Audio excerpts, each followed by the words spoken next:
Kita akan lanjutkan hari ini untuk masuk ke bab baru, yaitu ruang vektor umum. Jadi sebelum kita melanjutkan perkuliahan hari ini, kita berdoa dulu ya, sesuai dengan agama dan keyakinan masing-masing. Berdoa dipersilahkan.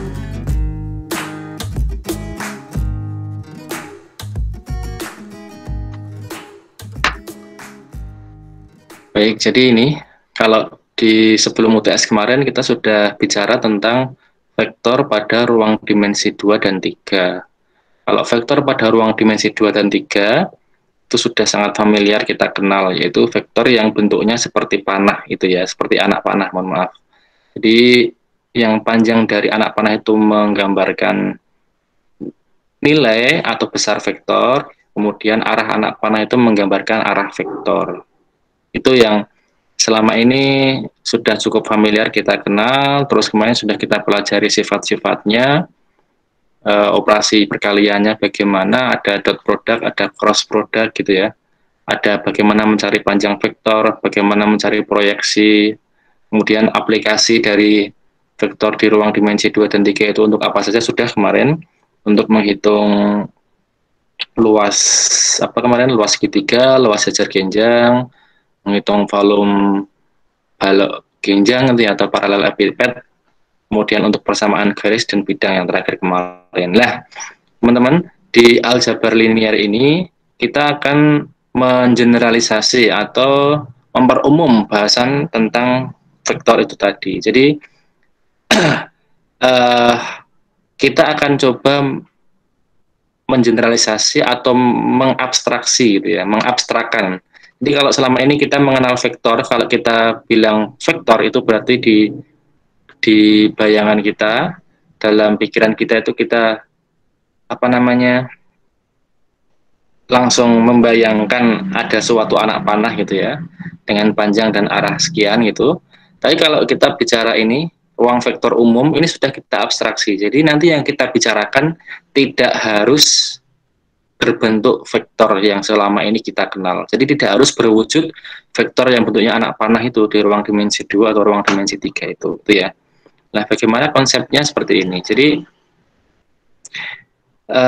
misalkan kita punya sembarang himpunan V. Himpunan V itu apa? Itu apa saja.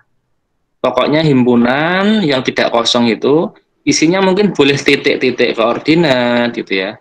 Boleh dia isinya mungkin matriks, boleh dia isinya vektor itu sendiri, boleh dia isinya hanya bilangan gitu ya, boleh dia isinya apapun, pokoknya tidak harus vektor gitu. Yang penting dia himpunan itu. Kemudian nanti dia akan menjadi ruang vektor apabila dia akan memenuhi aksioma-aksioma yang sudah ditentukan di sini. Nah, ada 10 aksioma dalam ruang vektor.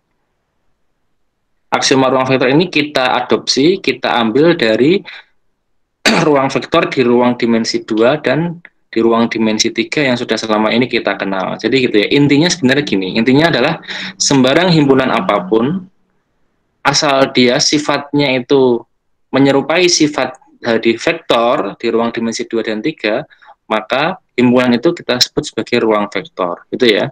Nah, ini mengingatkan kembali kepada kita, sifatnya apa saja sih itu dalam ruang vektor itu. Jadi ya, kita anggap ini, kita ambil 3 buah elemen di dalam himpunan V, yaitu U, V, dan W itu elemen di dalam ruang vektornya, himpunannya. Kemudian K dan L itu adalah elemen bilangan real gitu ya. Nanti himpunan V itu tadi disebut ruang vektor jika memenuhi yang pertama ini. Yang pertama, operasinya tertutup terhadap penjumlahan. Tertutup itu maksudnya kalau anggota V ditambah dengan anggota V, hasilnya harus tetap di dalam V. Jadi U dan V itu kan sama-sama anggota di dalam V. Ini simbol elemen ini ya. Ini simbol elemen. Jadi kalau kita punya U dan V itu adalah 2 buah anggota, 2 buah elemen di dalam V, maka hasil penjumlahannya harus tetap di dalam V. Ini adalah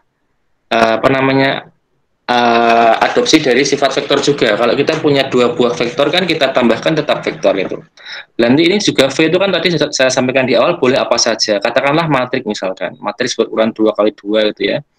Nanti kalau kita punya matriks, dua buah matriks ditambahkan kan tetap matriks itu. Atau misalkan V-nya adalah himpunan bilangan. Bilangan tertentu ya, harus ditentukan dulu bilangan apa himpunannya. Bisa himpunan bilangan real misalkan, atau himpunan bilangan bulat katakanlah. Kalau U dan V masing-masing himpunan bilangan bulat, maka ketika ditambahkan, nah dia tetap bilangan bulat. Nah, itu yang disebut dengan operasi tertutup. Itu yang pertama. Yang kedua adalah operasinya bersifat komutatif. Komutatif itu maksudnya ini ya, ditambahkan bolak-balik ini sama saja hasilnya. Yang ketiga ini bersifat asosiatif. Kalau kita punya penjumlahan 3 buah elemen, U, V, dan W ditambahkan, kita boleh menambahkan dari 2 yang belakang dulu atau dari 2 yang depan dulu, hasilnya sama. Ini sifat asosiatif namanya.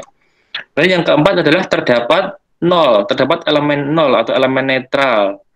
Sehingga untuk sembarang elemen apapun, ini untuk setiap elemen U di dalam V, dia berlaku netral. Netral itu artinya kalau ditambahkan dengan U, tidak mempengaruhi hasil U. Artinya tidak merubah nilai U. 0 tambah U atau U tambah 0 hasilnya tetap U gitu ya.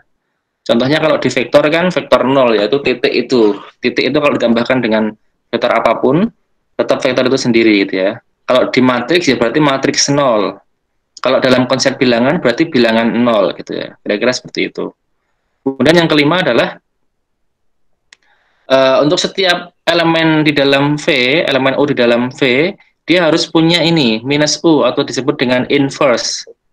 Yang ketika ditambahkan dengan U hasilnya harus kembali ke 0. Artinya semacam menetralkan U-nya gitu ya. Inverse dari U itu akan menetralkan U-nya. Jadi pasangannya, kebalikannya gitu. U ditambah minus U akan sama dengan minus U tambah U akan sama dengan 0. Vektoran juga gitu. Vektor yang ditambahkan dengan minus dari vektor itu akan menjadi 0. Matriks juga sama ya, dia punya inverse. Matriks ditambahkan dengan minusnya matriks itu nanti akan jadi matriks 0 kan. Bilangan juga gitu. Bilangan A ditambah dengan minus A akan kembali ke 0. Ya, kira-kira seperti itu gambarannya. Kemudian berikutnya ini, yang keenam adalah tertutup dengan operasi perkalian skalar. Jadi kalau di awal tadi tertutupnya adalah operasi penjumlahan antara dua buah vektor itu sendiri. Kalau yang keenam ini tertutupnya kalau vektor atau kalau elemen itu dikalikan dengan skalar, hasilnya tetap berada di dalam V itu gitu. Vektoran juga gitu ya. Kalau kita punya vektor U, kita kalikan dengan bilangan skalar, hasilnya tetap di dalam himpunan vektor. Matriks juga gitu kayaknya ya. Kita punya matriks dikalikan dengan bilangan skalar, hasilnya tetap elemennya tetap di dalam himpunan matriks. Bilangan bulat dikalikan dengan skalar, lah ini yang hati-hati. Bisa nggak kira-kira? Apakah hasilnya tetap bulat? Nah, belum tentu karena skalar real itu kan boleh pecahan. Nanti kalau kita punya U-nya itu bulat misalkan, ini V-nya himpunan bilangan bulat. Nah, bilangan bulat dikalikan dengan suatu bilangan pecahannya nanti hasilnya tidak selalu bulat. Nah, berarti kayaknya kalau himpunan bilangan bulat tidak memenuhi sifat ini ya. Jadi kalau bilangan bulat kayaknya sudah kita eliminasi. Dia nggak bisa untuk jadi contoh ruang vektor. Karena satu saja sifat tidak terpenuhi, dia sudah tidak boleh, tidak sah gitu ya. Dan yang ke-7 sama ke-8 ini adalah sifat distributif ya. Kalau ini sebuah skalar dikalikan dengan jumlahan 2 vektor, itu sama dengan kita mengalihkan skalar itu ke masing-masing vektor atau ke masing-masing, mohon maaf saya menyebut vektor gitu, karena elemen di dalam ruang vektor itu, meskipun wujudnya tidak vektor, kita sebut sebagai vektor gitu ya. Kalau himpunannya sudah jadi ruang vektor, meskipun himpunan itu adalah himpunan matriks, himpunan bilangan, dan sebagainya, tapi kalau kita sudah bicara dalam konteks ruang vektor, nanti elemennya bisa kita sebut sebagai vektor. Tuh, biar Anda nggak bingung. Jadi, K kali vektor U tambah K kali vektor V. Dan ini distributif yang kebalikannya, kalau yang ini yang didistribusikan adalah skalarnya, kalau di sini yang didistribusikan adalah vektornya. Jadi kalau kita punya jumlahan 2 skalar dikalikan vektor U, kan sama dengan K kali U ditambah L kali U. Kemudian berikutnya yang ke-9, ini asosiatif terhadap operasi perkalian skalar. Jadi K dan L itu adalah skalar, K dikali L dikali vektor U. Nah, ini kita boleh bolak-balik perkaliannya. Boleh kita balik L kali K kali U, atau boleh kita kalikan dulu K kali L, baru dikalikan vektor U, boleh. Nah, yang ke-10 ini adalah eksistensi dari apa namanya, eksistensi dari identitas perkalian. Artinya gini, satu di dalam bilangan real itu dia akan menjadi identitas terhadap perkaliannya vektor. Maksudnya satu dikalikan vektor apapun tetap vektor itu. Kalau ini tadi kan identitas atau netral terhadap penjumlahan. Tapi kalau yang ini adalah identitas atau netral terhadap operasi perkalian. Jadi satu dikalikan sembarang vektor atau sembarang elemen U, hasilnya tetap U. Nah, 10 itu adalah aksioma ketentuan yang harus dipenuhi oleh suatu himpunan supaya dia menjadi ruang vektor gitu ya. Kalau vektornya adalah vektor di ruang dimensi 2 dan ruang dimensi 3, 10 ini sudah otomatis ada. Sudah pasti ada, sudah pasti berlaku kalau vektornya seperti yang kita pelajari di pertemuan sebelumnya dulu itu, vektor di ruang dimensi 2 dan ruang dimensi 3 sudah pasti otomatis terpenuhi.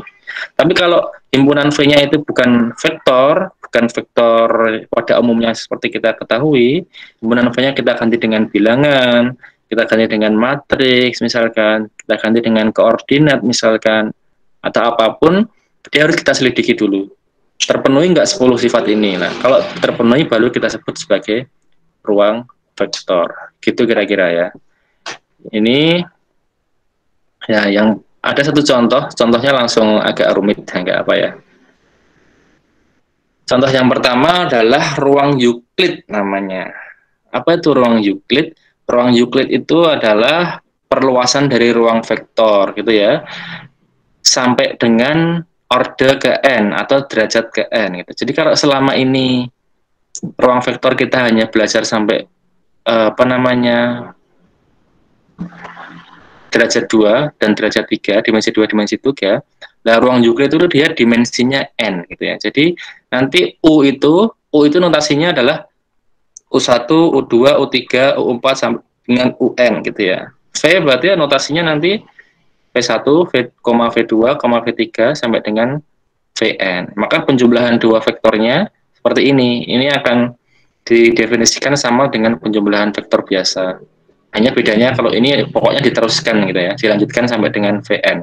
Pak N-nya berapa? Sesuai kebutuhan kita.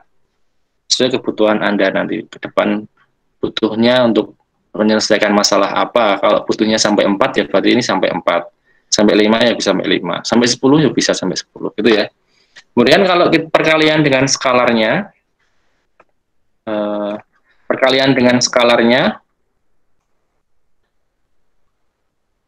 K dikalikan vektor U itu akan sama dengan, ini sama seperti definisi perkalian vektor skalar ya. Pokoknya skalarnya kita kalikan dengan masing-masing ini, masing-masing komponen vektor itu. Jadi KU1, KU2 sampai dengan KUN. Tergantung nanti N-nya sampai berapa. Terus perkalian titik juga sama. Perkalian titiknya U.V ini sama dengan dot produknya vektor di ruang dimensi 2 dan 3 ya. Jadi setiap elemennya kita kalikan. Jadi U1 kali V1, U2 kali V2 sampai dengan UN kali Vn, terus masing-masing kita tambahkan itu aja. U1 V1 tambah U2 V2 dan seterusnya sampai dengan UN Vn. Dan perkalian seperti ini kalau dalam ruang Euclid itu disebut dengan ini, Euclidean inner product. Ini atau bahasa umumnya ada yang menyebut dengan hasil kali dalam Euclid gitu ya. Bahasa Indonesianya beberapa literatur menyebutnya sebagai hasil kali dalam Euclid gitu ya. Hasilnya kan skalar nanti hasilnya. Kemudian panjang vektor sama dengan definisi vektor di dimensi 2 dan 3. Jadi seperti U kemudian diakar itu aja ya. Jadi hasilnya kan seperti ini, akar dari U1 kuadrat tambah U2 kuadrat dan seterusnya sampai dengan UN kuadrat, tergantung N-nya sampai berapa ordernya. Jarak juga sama. Jadi kalau kita punya U dan V, jaraknya adalah ini, akar dari U1 min V1 kuadrat tambah U2 min V2 kuadrat sampai dengan UN min Vn kuadrat. Itu sifat dan konsep dalam ruang Euclid. Ini sebagai salah satu ruang vektor. Jadi salah satu ruang vektor umum itu adalah ruang Euclid itu ya. Jadi itu salah satunya saja. Nah, ini contohnya misalkan kalau N-nya itu 4 berarti dia ruang dimensi 4. Jadi ini U-nya 1, 1, 2, 3 dan V-nya 2, 2, 1, 1. Jangan tanya Pak gambarnya seperti apa. Nah, karena kita sudah bicara abstraksi dari ruang vektor, jadi sudah abstrak, sudah lebih dari 3 dimensi, jadi nggak bisa kita gambar. Kita hanya bisa memahami dalam bentuk notasi matematis seperti ini. Ini bisa kita gunakan untuk menyelesaikan permasalahan di dunia nyata yang sangat rumit sekali. Jadi kalau kita hanya batasi sampai dimensi 2 dan 3 itu kan terlalu sempit. Dimensi 2 dan 3 kan kita hanya bicara dimensi ruang kan berarti. Padahal dalam dunia nyata kita bisa bicara selain dimensi ruang itu ada dimensi waktu, ada dimensi tempat, ada dimensi variabel-variabel yang lain nanti ya, yang mempengaruhi misalkan cuaca dan sebagainya. Itu semuanya adalah dimensi atau variabel yang mungkin akan berlaku atau mungkin akan apa namanya muncul dalam permasalahan-permasalahan yang kita hadapi di lapangan. Oleh karena itu tadi perlu abstraksi atau generalisasi tadi. Jadi itu ya. Jadi kalau seperti ini ya kita pahami ini vektor gitu aja. Vektor di ruang dimensi 4 berarti, ruang vektor dimensi 4. Jangan pusingkan gambarnya. Nah, gitu ya. Jangan dipusingkan gambarnya. Jadi kalau U-nya 1, 1, 2, 3 dan V-nya 2, 2, 1, 1, panjangnya U berapa? Ini kan tinggal di akar, masing-masing dikuadratkan, masing-masing komponennya ini dikuadratkan, jadinya ini akar 15. V juga sama, 2 kuadrat, 2 kuadrat, 1 kuadrat, 1 kuadrat, akar 10.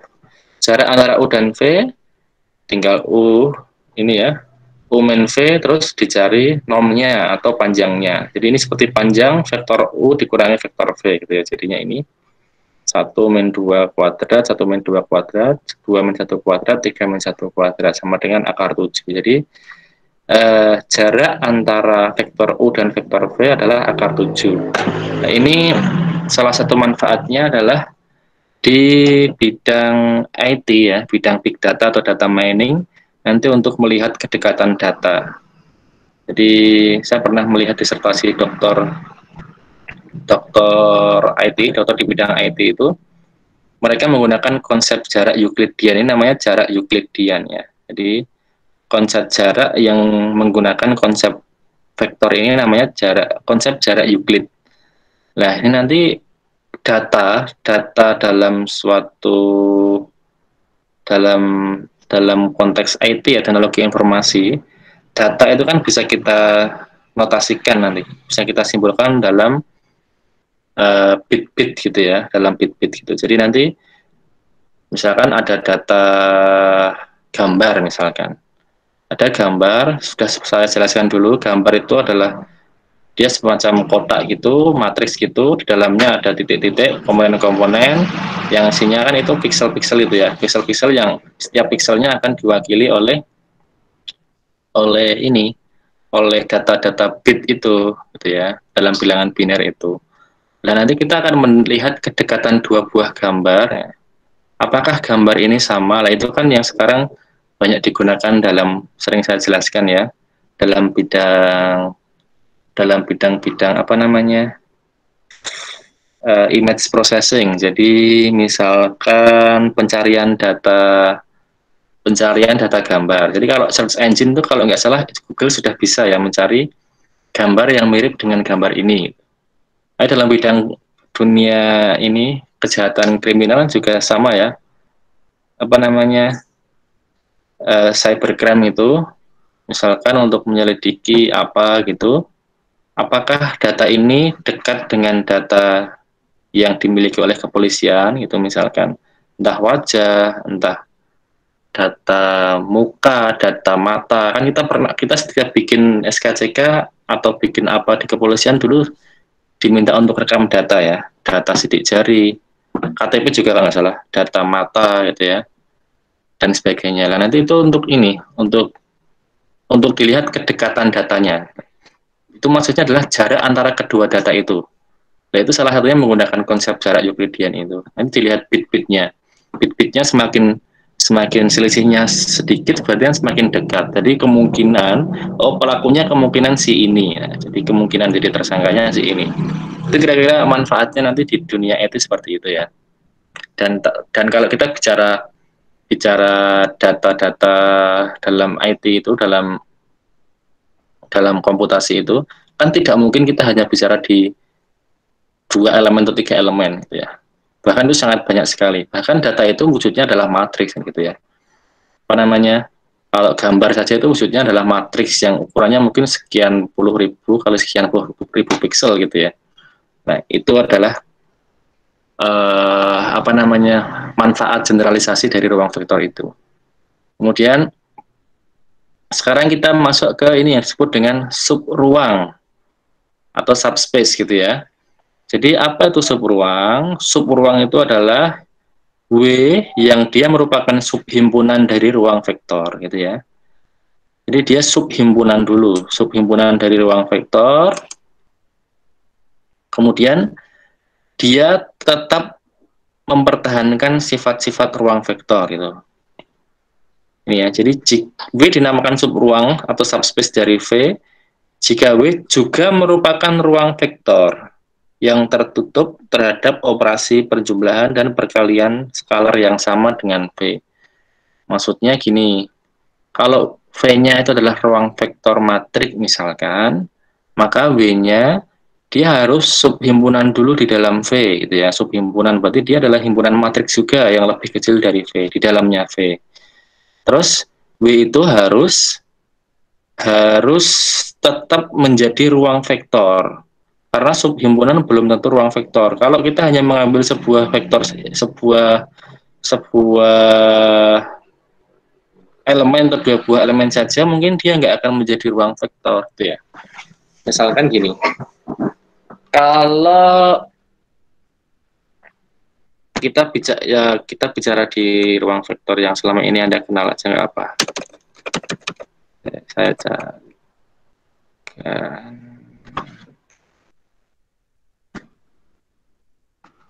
ya.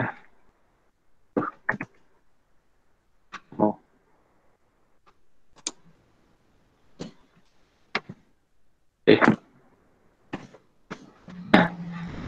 Misalkan gini aja, kalau kita bicara ruang vektor di ruang dimensi 2 lah yang selama ini Anda kenal, misalkan ya.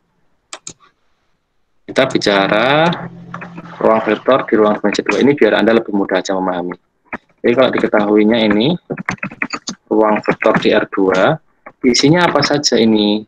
Ini kan isinya adalah elemen yang sangat banyak sekali, yaitu bisa kita notasikan mungkin sebagai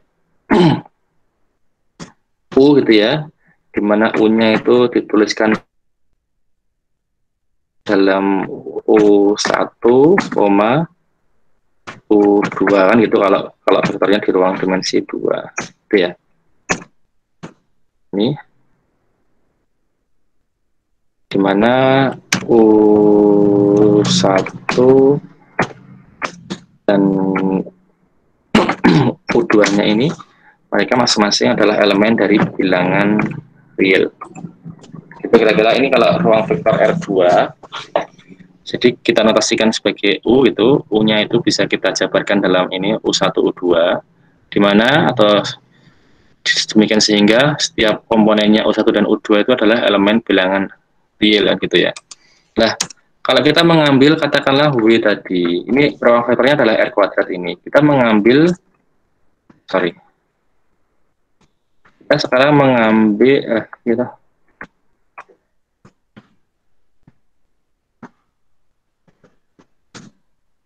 kita ambil W subset dari R, subset, notasi subset. Kita ambil ini misalkan W itu subset atau himpunan bagian dari R. Katakanlah W-nya adalah ini ya. W-nya misalkan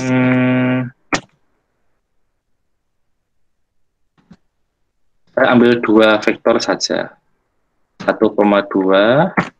dan vektor 2,3 misalkan. Saya tanya kepada Anda semuanya, tolong jawab ya. Apakah W ini himpunan bagian dari R kuadrat? Ya apa enggak? Halo? Anda masih menyimak? Masih, Pak.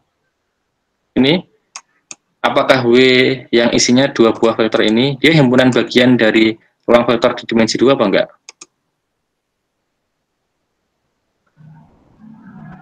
Iya. Iya. Betul ya? Ya. Kan yang penting adalah himpunan yang isinya adalah vektor-vektor di dalam R2 gitu ya? Iya. Berapapun jumlahnya. Nah, jadi ini jelas W adalah subhimpunan dari R2. Lah, yang menjadi pertanyaan adalah ini, apakah W merupakan subruang dari R kuadrat? Ruang dari R kuadrat. Ada yang bisa mencoba menjawab? Limpahkan pikiran Anda aja nggak masalah, insting Anda. Jadi kalau ini ruang vektor kan ini, ruang vektornya itu R kuadrat.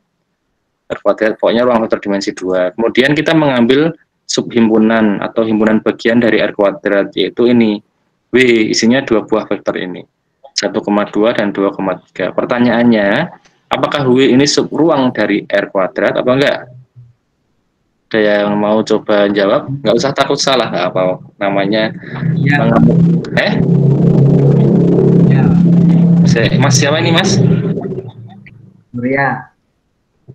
Rian. Surya, Pak. Oh Mas Surya.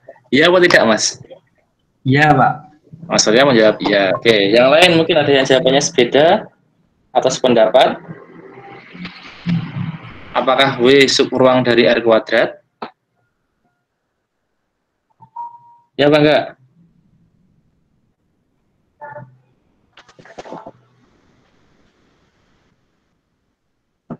Selain Mas Surya?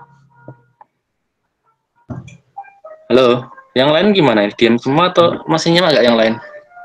Iya, Pak. Satu subruang juga. Siapa ini? Sela, Pak. Sela. Mbak Sela menjawab iya juga ya? Iya, Pak. Oke, ada yang lain lagi yang berani berbeda pendapat? Tenang saja, ini tidak akan dilaporkan undang-undang ITE. Jadi bebas mengembangkan pendapat gitu ya. Lahan. Ada yang punya jawaban lain?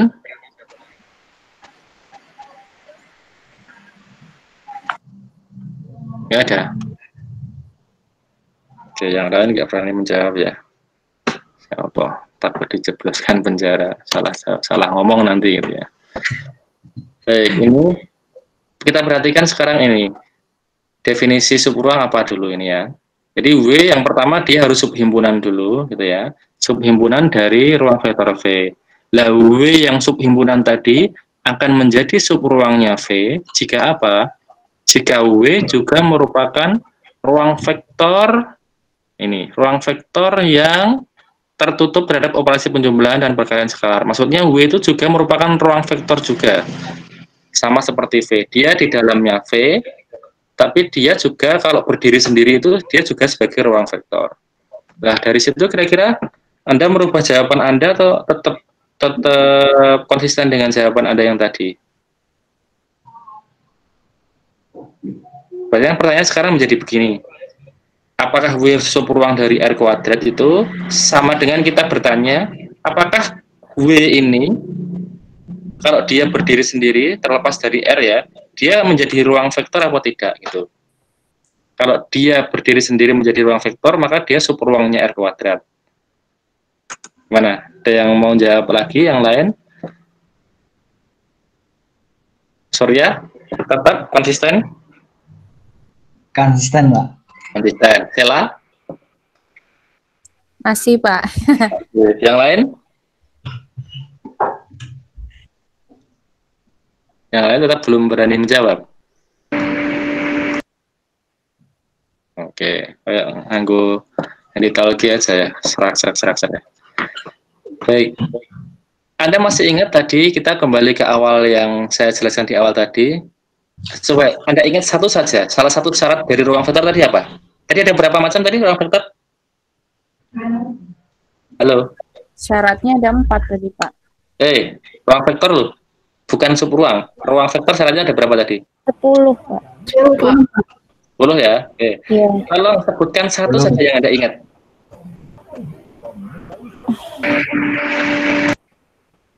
Satu aja yang Anda ingat. Operasinya tertutup terhadap penjumlahan, Pak. Penjumlahan dan perkalian. Penjumlahan tertutup ya? Perkalian Ya, juga. Perkalian nggak harus tertutup karena Oh iya. kan kita belum mendefinisikan operasi perkalian antar vektor kalau di ruang vektor. Kalau perkaliannya malah perkalian itu jadi skalar nanti kan ya. Yang penting penjumlahannya. Penjumlahan tertutup ini artinya gimana, Mbak? Masih ingat nggak? Satuannya sama, Pak. Satuannya atau jenisnya sama. Sebenarnya bukan ya. Maksudnya nanti masih dalam himpunan. Masih di dalam himpunan itu kan, intinya seperti itu ya. Ya. Nah, sekarang kalau kita cek seperti itu. Di sini ada berapa, Mbak, elemen dari W? Ada berapa? Halo, sudah. 2, Pak. Ada 2. Berarti kan bisa kita cek. Kita ambil dua elemen ini kan. Kita tambahkan kan begitu kan cara ngeceknya. Ini kita tambahkan. Hasilnya berapa sekarang? Hasilnya berapa ini? 2,2 tambah 2,3 hasilnya berapa? 3,5, Pak. 3,5. Ya, oke. Yang menjadi pertanyaan sekarang, apakah 3,5 ada di dalam W? Tidak. Tidak, Pak. Tidak ada. Berarti operasinya tertutup apa enggak penjumlahannya? Oh enggak. Enggak, Pak. Enggak. Berarti kesimpulannya dia ruang vektor atau bukan? Bukan. Bukan, Pak. Bukan ya? Bukan. Oke. Kalau dia bukan ruang vektor, berarti dia subruang atau bukan? Bukan. Bukan, Pak. Bukan ya. Nah, sudah paham sekarang? Paham ya? Ya itu nggak apa, Anda salah nggak apa. Yang penting Anda berani mencoba menjawab. Kalau Anda berani mencoba menjawab, berarti Anda berani mencoba berpikir dan Anda berani mencoba untuk mengutarakan pendapat Anda itu. Sekarang itu kita di Indonesia itu semakin ditakut-takuti untuk menyampaikan pendapat ya. Jadinya mungkin Anda jadi takut dalam ruang perkuliahan pun jadi takut untuk menyampaikan pendapat Anda. Jadi ya nggak tahu lah kondisinya negaranya kayak gini ya. Ngomong positif ya anak yang lapor ke gitu ya. Ada takut nanti, wah Pak saya salah dilaporkan teman saya Pak. Untuk Pak dilapor ke karena kita saingan Pak itu ya Mas ya, Surya ya. Iya, betul. Saingan bucin-bucinan Mas. Oke. Jadi cara menyelidikinya seperti itu. Itu salah satu contoh saja. Jadi kalau kita punya ruang vektor R ini terus diberikan subhimpunan ini, apakah dia subruang atau tidak? Berarti kita cek kalau dia berdiri sendiri sebagai ruang vektor atau tidak. Kalau dia berdiri sendiri sebagai ruang vektor, maka dia jadi subruang. Kalau tidak, berarti dia bukan subruang. Ya, jadi ini kesimpulannya, W bukan subruang, dia hanya subspace saja. Jadi bedakan antara subspace dengan subspace. Dia hanya subset saja. Subset itu adalah himpunan bagian saja, tapi bukan subspace. Himpunan bagian belum tentu ruang bagian, gitu ya Mas ya. Jadi subset belum tentu subspace, tapi kalau subspace sudah pasti subset. Sudah bisa bayangkan maksudnya? Bisa ya? Nah, itu. Lah cuman nanti kita diberikan kemudahan di sini. Jadi ini adalah syarat untuk mengecek subruang dengan lebih mudah. Karena kalau defaultnya kan untuk ngecek subruang dia harus dicek apakah dia ruang vektor atau bukan tadi. Berarti kita harus ngecek apakah dia memenuhi 10 aksioma tadi atau tidak. Nah ini kan dua hafal kayak ya. Nah, Splinos hafal gampang. Saya hafal. Anda mungkin hafal ke 10 ini mungkin males ya. Nah, saya kan pengen instan. Nah, maka Anda diberikan teorema yang menginstankan tadi gitu. Jadi kita untuk mengecek W itu subruang dari V tidak harus ngecek 10 tadi. Kita cukup ngecek ini 4 syarat ini. Kalau 4 syarat ini terpenuhi, nanti otomatis 10 yang lain tadi itu, 10 tadi itu pasti terpenuhi, gitu ya. Lah, 1 dengan 2 ini tidak perlu diingat-ingat, ini bukan syarat inti. Jadi yang satu adalah W, yang penting tidak kosong. Ini maksudnya ingin mengatakan W itu tidak sama dengan himpunan kosong. Nah, himpunan kosong salah dibuktikan ya, ngapa membuktikan ini himpunan kosong ya kan. Yang kedua, W subsetnya V. W adalah himpunan bagian dari V. Jadi 1 dan 2 itu biasanya sudah langsung otomatis diketahui di soal kan. W-nya sudah nggak kosong dan W-nya harus himpunan bagian dari V. Lah yang paling penting itu adalah yang 3 dan 4 ini. 3 dan 4 ini sederhana. 3 dan 4 ini adalah kalau dari 10 syarat ini hanya syarat ke-1 dan syarat ke-6 saja. Jadi tertutup operasi penjumlahan skalar dan tertutup operasi perkalian. Tertutup operasi penjumlahan antar 2 vektor dan tertutup terhadap operasi perkalian tapi skalar ya, ingat ya, bukan perkalian antar 2 vektor tapi perkalian antara vektor dengan skalar. Jadi kita cukup buktikan sifat 1 dan sifat 6 ini saja. Ini ya. Jadi sifat 3 dan 4 ini adalah sifat 1 dan sifat 6 dari 10 sifat tadi.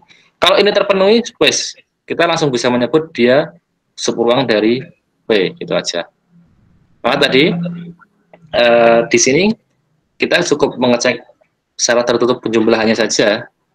Oh ini tidak, ya sudah berarti tidak, gitu kan ya. Nggak perlu lanjut ke syarat yang operasi perkalian skalarnya apakah tertutup atau tidak, nggak perlu lanjut. Salah satu aja tidak terpenuhi, kita bisa mengatakan tidak, gitu ya. Kalau 1 terpenuhi, ya baru lanjut ke yang kedua. Kalau dua-duanya terpenuhi, baru kita katakan sebagai subruang. Itu ya kira-kira ya. Kayaknya ini ada contoh lagi lah ini. Contoh yang agak unik ini, perhatikan. Tunjukkan bahwa himpunan W yang berisi semua matriks orde 2 kali 2, jadi matriks berorde 2 kali 2, di mana setiap unsur diagonalnya adalah 0. Jadi W itu adalah subhimpunan dari ruang vektor matriks berukuran 2 kali 2 ya. Kalau ruang vektor matriks berukuran 2 kali 2, itu kan defaultnya nanti seperti ini bentuknya. Ya, Anda nggak bingung, ya punya gambaran. Defaultnya seperti ini ya. Sorry. Ini kemudian ukurannya 2 kali 2 gini ya, kan dia harus A ini pakai A1 apa B, C, D di sini, jadi nggak apalah, A, B, C, D, B gitu, demikian sehingga A, B, C, D-nya elemen bilangan real. Nah, ini kan matriks berukuran 2 kali 2 itu secara umum seperti ini ya. Keempat entry-nya ini harus ada nilainya, dan nilainya adalah himpunan bilangan real. Nah, tapi di soal itu kita mendefinisikan W itu subhimpunan dari M2R ini. Jadi W-nya itu subsetnya itu gitu ya. Maaf ya, karena saya ini di rumah jadi nggak ada papan tulis yang memadai. Ada tapi kecil, nanti malah mendingan saya ini nggak ada. Nah, W-nya itu subset dari M2R. W-nya didefinisikan seperti apa? Tadi, diagonalnya harus 0 semua. Berarti bentuknya harus seperti ini. Nah, bentuknya harus gini. Yang nggak 0 adalah yang bagian pojok kanan atas dan pojok kiri bawah. Jadi, ini adalah W-nya. Jadi, diagonal utamanya harus 0. Nah, ini kan subsetnya tetap subsetnya ini kan ya. Meskipun ini harus 0, kan tetap aja ini adalah matriks ukuran 2 kali 2. Jadi W adalah himpunan bagian dari M2R. Nah, yang menjadi pertanyaan adalah apakah W yang seperti ini subruang atau tidak gitu ya. Nah, di sini dijawab nanti. Yang pertama dia jelas tidak kosong. Yang kedua dia jelas subsetnya M2 kali 2. Nah, yang ketiga ini ambil sembarang matriks AB elemen W. Ingat, jangan membuktikan dengan kasus khusus. Kasus khusus itu maksudnya dengan matriks yang sudah ada nilai bilangannya. Anda harus mengambil sembarang, berarti di sini harus kita notasikan dengan notasi variabel umum. Maka di sini kita ambil A dan B-nya adalah 0 A1 A2 0, B 0 B1 B2 0 gitu. Pak, kenapa di sini nggak diisi bilangan saja, Pak? Karena di sini W-nya adalah umum. Berarti semua matrik apapun asal ininya 0, asal ininya 0, terus A dan B-nya sembarang bilangan real. Maka kita harus buktikan dengan yang umum juga. Jangan ambil kasus khusus. Misalkan, Pak, kasus khusus dia gimana maksudnya, Pak? Jangan Anda mengambil misalkan ini ya. Kita ambil dua elemen di dalam W yaitu 0, 1, 1, 0, Pak. Nah, itu yang pertama. Dan yang kedua, kemudian yang B-nya saya mengambil 0, 2, 2, 0, Pak. Nah, ini tidak diperbolehkan dalam pembuktian matematika. Kenapa nggak boleh, Pak? Karena kalau Anda mengambil, ini kan kasus khusus. Kasus khusus itu maksudnya kita langsung menunjuk elemen tertentu, menunjuk matriks tertentu. Nah, kalau kasus khusus itu tidak mewakili yang lain. Artinya kalau Anda menambahkan A dan B, A plus B hasilnya 0, 3, 3, 0, kan gitu ya. Tertutup, Pak, karena hasilnya masih bentuknya seperti ini. Nah, itu tidak mewakili yang lain. A dan B hanya mewakili dirinya sendiri. A itu yang mewakili 0110, B itu yang mewakili 0220. Jadi hanya terbukti untuk dua benda itu saja, dua elemen ini saja. Tapi kalau di sini, nah ini kan dinotasikan, masih pakai variabel umum. Jadi ini mewakili seluruh elemen di dalam W ini. Kenapa? Karena A1 dan A2 bisa diganti dengan sembarang bilangan apapun, B1 dan B2 juga bisa diganti dengan sembarang bilangan apapun. Belajar seperti ini ya kalau di matematika ada mata kuliahnya sendiri. Mata kuliahnya namanya logika matematika dan himpunan ya. Apa ini saya jelaskan. Apa namanya cara pembuktian dalam matematika. Nah, makanya nanti di sini setelah itu terus dicek di sini. Kita jumlahkan karena tadi yang ingin dibuktikan kan dua sifat ini ya. Yang pertama jumlahannya tertutup, yang kedua perkalian dengan skalar juga tertutup berada di dalam W. Nah, setelah kita jumlahkan, hasilnya seperti ini kan, 0 A1 plus B1, A2 plus B2, 0. Nah, ternyata hasilnya ini masih di dalam W, karena ini tetap 0, yang tetap bilangan real, kan gitu ya. Berarti terhadap operasi penjumlahan dia tertutup. Terus dikalikan dengan K, ini juga kita ngambilnya umum, jangan bilangan tertentu. A-nya masih A umum tadi, 0, A1, A2, 0. K-nya juga K, variabel K, jangan bilangan tertentu. Jadi kalau K dikalikan A, hasilnya kan ini. 0, K1, K2, 0. Nah ini kan tetap berada di dalam W. Karena apa? Karena tetap memenuhi syarat dari W tadi. Syarat W kan ini ya. Yang penting ini 0, ini sembarang bilangan real, ini real gitu. Ini juga gitu kan. Ini 0, ini bilangan real, ini masih bilangan real. Jadi dia elemen di dalam W.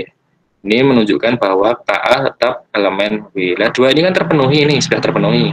A plus B tetap di dalam W, K dikali A tetap di dalam W. Nah, maka terbukti bahwa W-nya merupakan subruang dari ini, subruang dari ruang matriks, ruang vektor matriks gitu ya, berukuran 2 kali 2. Nah, sampai di sini ada pertanyaan, paham tidak maksudnya? Kalau ada pertanyaan langsung sampaikan saja. Ya, kalau nunggu di belakang lupa nanti mau tanya apa. Ada pertanyaan?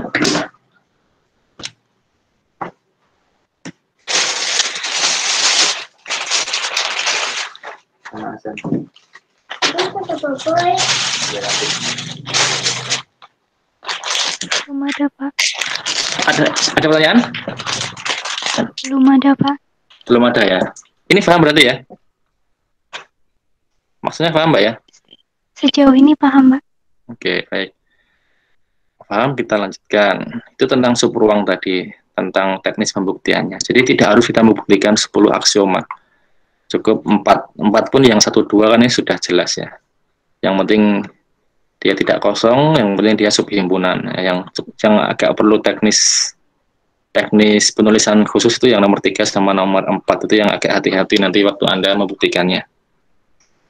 Tuh, kemudian ini ada contoh lagi. Periksa apakah himpunan D yang berisi semua matriks 2x2 yang determinannya adalah 0 gitu ya. Apakah merupakan subruang dari ruang vektor M 2x2. Nah, ini didefinisikan beda lagi sekarang. Jadi kalau W itu definisinya seperti itu, kalau D sekarang seperti ini. D dia tetap matriks berukuran 2x2 ya. Jadi tetap subhimpunan, jelas subhimpunan. Cuman syaratnya beda dengan yang W tadi. Kalau ini syaratnya adalah determinannya 0. Berarti dia tetap A, B, C, D gini. D itu adalah A, B, C kecil, D kecil gini. Di mana determinannya harus 0. Determinan itu berarti syarat keanggotaannya AD min BC-nya harus sama dengan 0. Nah, ini D. Ini himpunan D-nya didefinisikan seperti ini. Kalau W tadi seperti ini, kalau D seperti ini. Jadi sembarang matriks di berukuran 2x2, tapi determinannya harus 0. Nah, pertanyaannya matriks yang seperti itu apakah subruang juga atau tidak gitu ya.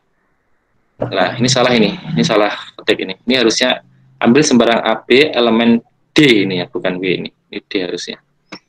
Contohnya ini kita ambil A sama B ini.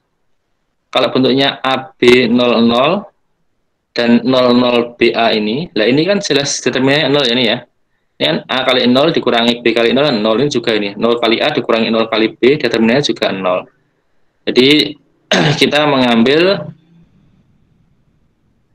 A dan B, dua elemen di dalam himpunan D ini, yaitu yang matriks ukuran 22 yang determinannya 0. Nah, setelah itu kita tambahkan. Ternyata kalau kita tambahkan A dengan B, jadinya seperti ini.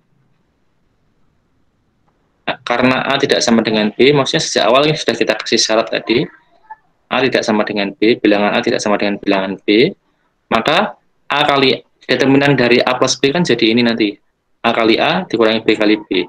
Jadi ini kan ya, determinan A plus B itu A kuadrat min B kuadrat. Kalau A tidak sama dengan B, berarti A kuadrat min B kuadrat tidak sama dengan 0 kan ya. Nah, jadi tadi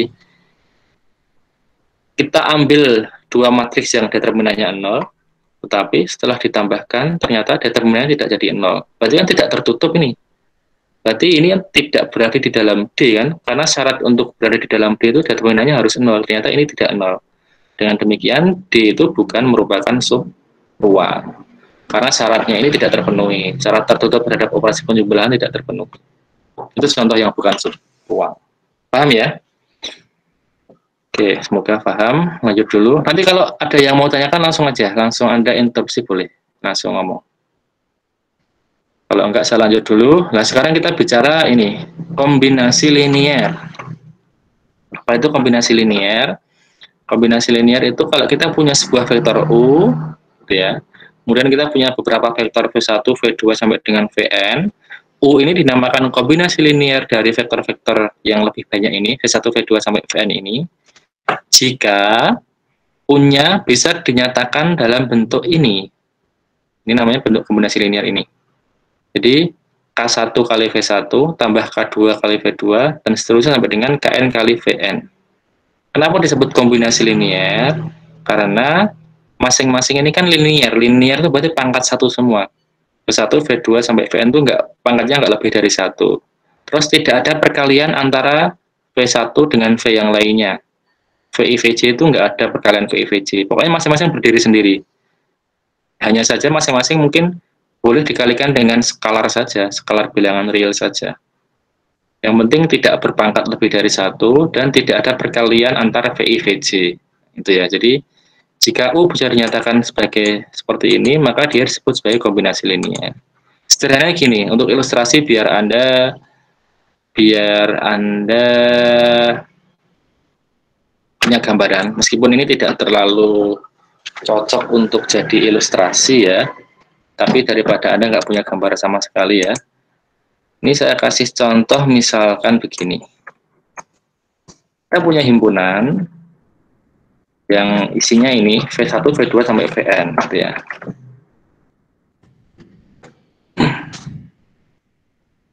V1 yang ini nanti masing-masing akan saya wujudkan sebagai benda biar Anda punya gambarannya. Oke aja lah. saja di satu, kedua, empat juga boleh.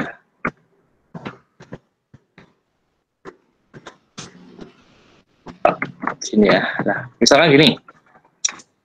Sini saya posisikan sebagai benda. V1 adalah air, kemudian ini adalah gula, terus ini adalah kopi, gitu ya. Ini adalah susu, nah, gitu. Susu creamer gitu misalkan ya. Creamer itu susu bukan sih? Full cream gitu aja lah. Ya. Lah pertanyaannya punya gitu ya. Sekarang kalau saya punya vektor kita bicara karena ruang vektor maka apapun kita anggap katakan sebagai vektor gitu ya. Kalau U itu adalah minuman kopi gitu ya, manis itu. Pertanyaan saya, apakah U ini kombinasi dari himpunan V1 sampai V4 ini atau tidak? Ada yang mau jawab? Halo? Jangan takut mencoba menjawab. Iya, Pak. Iya atau tidak? Iya, Pak. Iya, Pak. Ya, itu ya. Ada yang punya pertanyaan, apakah susu full creamnya harus masuk ke sini? Kita harus, Pak. Harus atau tidak, Mas? Tidak. Tidak ya. Kalau tidak, berarti nanti gimana? Berarti Kan itu hanya minuman kopi manis, Pak. Jadinya ya cuman butuh kopi, gula, sama air, Pak. padahal tadi di sini harus ada semua, V1 sampai Vn. Terus penyiasatinya gimana, Mas? Ya U-nya berarti diganti, Pak. Ditambahin kopi susu gitu misalnya, Pak. Kan biar nanti kan masuknya kan ke V1-nya kan V1 sampai V4 kan nanti ada semua, Pak. Berarti punya yang diganti kopi susu ya? Ya, betul. Kalau saya nggak suka susu, Mas. Saya alergi susu itu terus gimana?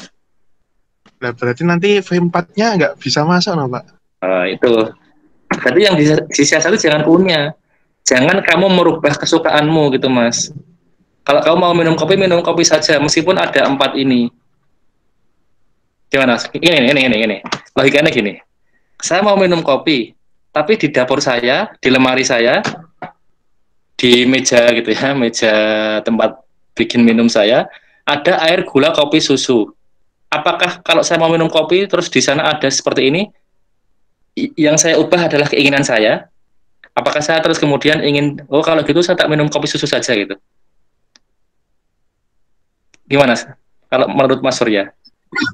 Kalau menurut saya ya itu disesuaikan sama, jadinya bukan kita yang menyesuaikan, Pak. Berarti ya tetap kita yang memilih dari apa namanya yang ada pilihannya gitu, Pak. Dari bahan yang tersedia kan? Berarti sebenarnya gimana, Mas? Solusinya apa? Solusinya kan berarti susunya nggak usah dipakai gitu aja, Mas? Iya, betul, Pak. Nah, berarti nanti masuknya kalau nanti bisa U sama dengan K1 V1 plus K2 V2, berarti nanti yang K4 V4 gitu nggak usah masuk, nggak apa-apa, Pak. Berarti nolkan saja kan? Oh iya, Pak.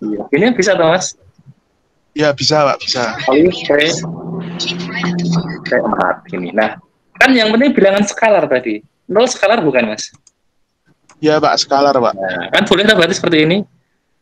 Boleh. Dan ini V1 sampai V4 tetap masuk, hanya ini nilai komposisi V4-nya kita kasih 0 gitu. Berarti kan sama aja nggak pakai susu, berarti menjadi minuman kopi manis. Paham belum sekarang?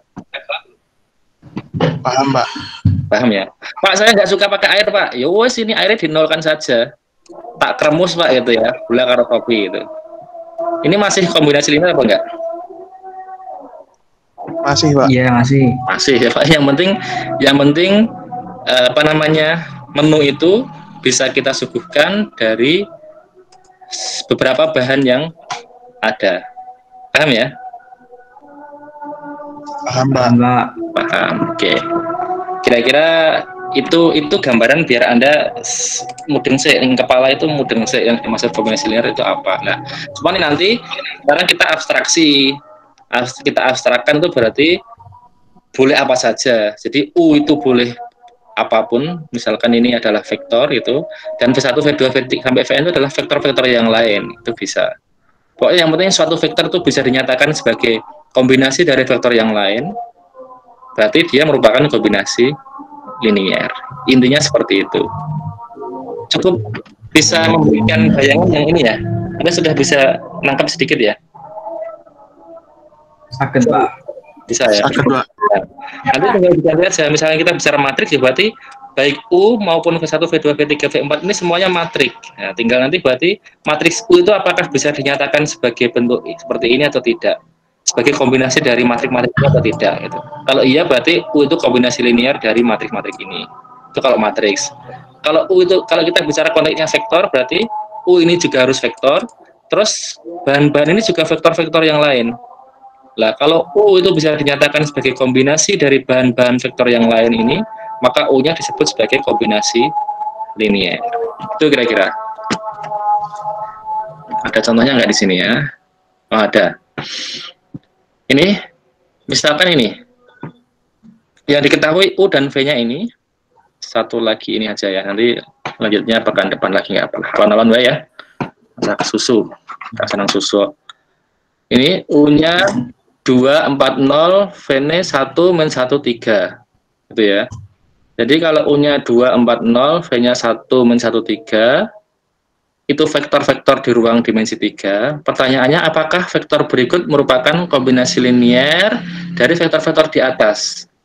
Berarti sekarang saya tanya ke Anda, ABC ini adalah menunya atau bahannya, U dan V ini menunya atau bahannya?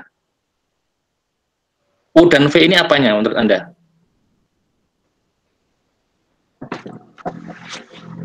Lihat pertanyaannya, apakah vektor berikut merupakan kombinasi linier dari vektor-vektor di atas? Nah, menurut Anda, U dan V ini bahannya atau menunya? Bahan, Pak. Bahan, Pak. Bahan. Nah, ABC ini adalah No. menu. Berarti kalau di sini tadi, berarti ini yang bahan-bahannya tadi yang U dan V. Terus ABC tadi adalah misalkan adalah minuman kopi, minuman susu, gitu ya, minuman air putih, gitu ya, minuman air gula, misalkan seperti itu. Itu adalah pertanyaan di bawahnya ini. Berarti nanti ini akan kita cek apakah A, B, dan C itu bisa dinyatakan sebagai kombinasi linier dari dua vektor ini atau tidak. Bagaimana ngeceknya? Perhatikan di sini. Kita tuliskan dulu ini, A tadi adalah menunya, U dan V adalah bahannya. Ingat, yang dikalikan skalar adalah bahannya. Yang dijelentrahke, yang dijabarkan seperti ini, yang ditambah-tambahkan adalah bahannya, gitu ya. Jadi ini K1U tambah K2V sama dengan A. Lah, perhatikan di sini, ganti U, V, dan A-nya dengan vektor yang sudah diketahui ini. Pak, kok bentuknya beda? Ya, bodoh wae. Jangan bingung. Ini dinyatakan dalam vektor baris, kalau ini dinyatakan dalam vektor kolom, gitu ya.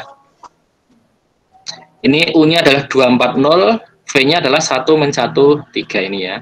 A-nya 426. Nah, dinyatakan dalam seperti ini.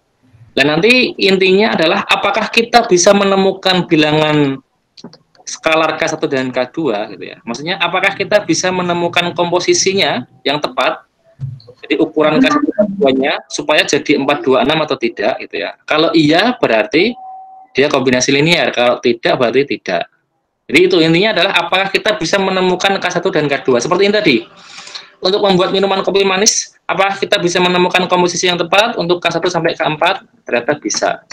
K1-nya terserah sesuai selera, Anda mau bikin kopi 1 gelas atau 1 cangkir atau 1 galon. Terus K2-nya terserah Anda mau minum semanis apa gulanya gitu ya.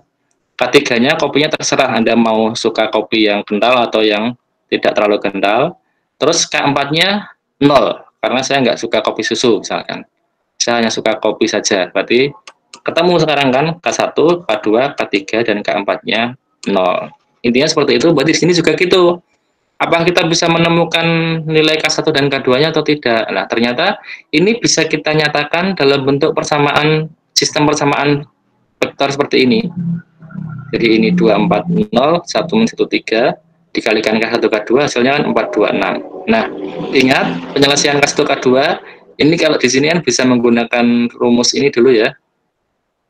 OBE itu dengan cara apa jenis metode apa lah metode apa jadi lali ya? Jenenge Gauss ya. Eliminasi Gauss itu loh dengan membentuk matriks yang diperluas. Jadi ini 21 4 1 0 3 diperluas dengan matriks konstannya 4 2 6. Kemudian dieliminasi kan? Dijadikan operasi baris elementer, maksudnya mohon maaf. Di OBE gitu.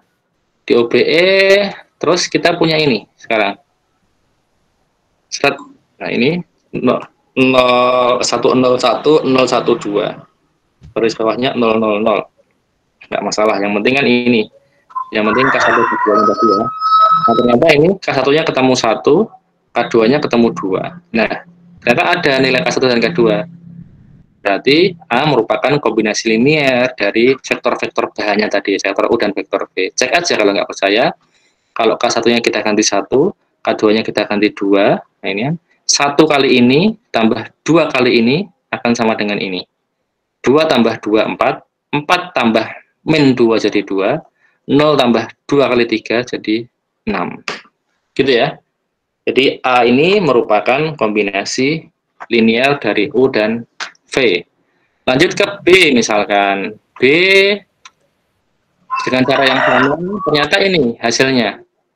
Setelah kita OBE, hasilnya 1,5, 0,12. Lah ternyata tidak konsisten.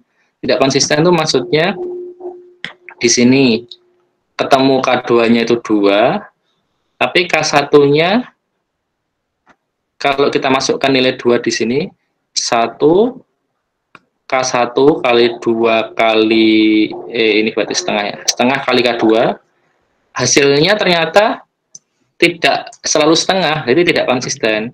Dengan demikian tidak ada solusinya. Kita nggak bisa menemukan nilai K1 K2 yang memenuhi. Dengan demikian B-nya bukan kombinasi linear. Tapi caranya kira-kira gitu aja. Terus C-nya, yang C apa temu matriks C itu? Oh, C matriks 000, gampang kan? Matriks 000 berarti kan tinggal K1-nya dikasih 0, K2-nya dikasih 0 kan? Nah, K1-nya 0, K2-nya 0. Berarti menjadi C. Berarti C yang 000 ini merupakan kombinasi linear. Jadi ini ya. A ini kombinasi linear dari U dan V. B bukan kombinasi linear dari U dan V karena kita nggak bisa menemukan ukuran K1, K2-nya. C kombinasi linear dari U dan V. Jadi apa sebenarnya U dan V-nya kita kasih K1-nya 0, K2-nya 0. Jadi C itu ibaratnya kalau di sini lagi dolan nenggone kancamu ngombe apa jangan? Aku ngombe kosongan wae gitu ya. Maksudnya gelas kosong, wis rasa nggo apa-apa. Rasa mbok apa-apa, aku mbok gelas kosong. Berarti kan ini K1, K2, K3, K4 dinolkan semua, mbok kayak gelas tok gitu ya. Itu namanya matriks 0 tadi. Kalau matriks 0 jelas ini mesti kombinasi linear dari apapun nanti. Gampang kan, tinggal K-nya semuanya dienolkan. Itu sampai hari ini kayaknya itu dulu sudah dan ini. Kita lanjut pekan depan saja. Untuk pekan depan kita akan masuk ke bebas linear dan membangun. Nanti masih ada kaitannya dengan kombinasi linear ini. Sampai di sini ada yang mau ditanyakan? Silahkan kalau ada.